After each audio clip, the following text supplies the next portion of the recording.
Stop complicating your downswing with this core move.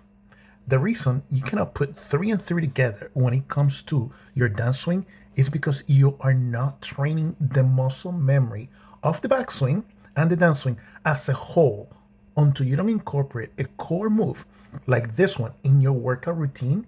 You will continue to struggle. In the next few minutes, you will find out one of the 5 moves that I use that you can do at home or at the gym and get that muscle memory of your downswing in sync with your backswing. And if you want to try all 5 of them, watch them to the end and you can see this ball striking be more consistent. Stay till the end and I'll give you all 5 of them. Listen, as a therapeutic trainer working over 18 years with avid golfers and active folks over 50 just like you, I learned a thing or two. Among those is to systematically restore and recalibrate their bodies so they can get back out in the field better than anyone expected.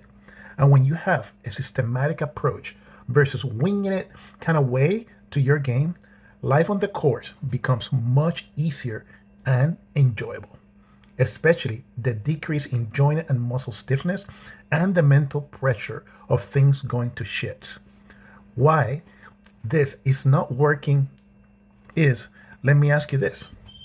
Do you struggle with shallowing your club or opening up the club face out of nowhere?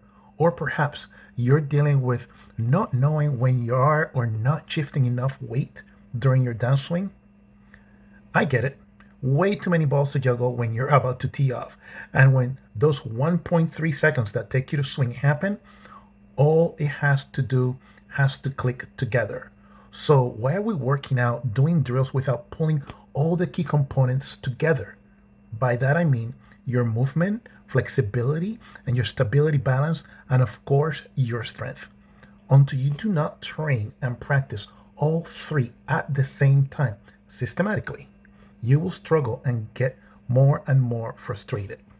However, if you do core training like this plank right here, your body, meaning your muscles, your nerve, your joints, will get accustomed to working together, especially when there's not a rod on your belt loop or an elbow gadget in play in the middle of the fairway.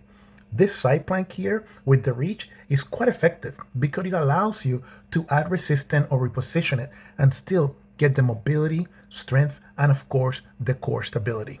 And the best part is that it is in a controlled setting, so you can systematically adjust it and modify 1 or all 3 of those components that are actually part of your swing.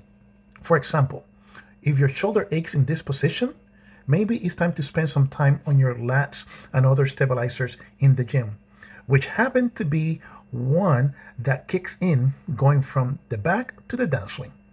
Another example is if you're having a hard time with your feet placed like this, maybe it's revealing that your obliques aren't strong enough or that your glutes, meaning your butt, aren't there to stabilize you during the downswing to impact phase.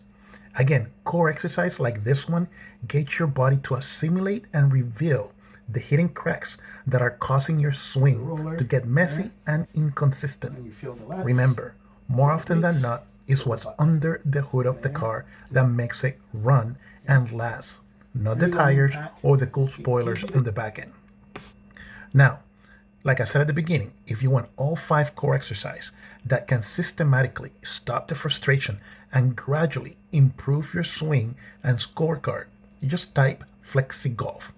And if you want to learn more about the core training and the gap stretch technique to systematically score your age and make your swing effortless, just hit the link and I get notified you when I host my next virtual masterclass.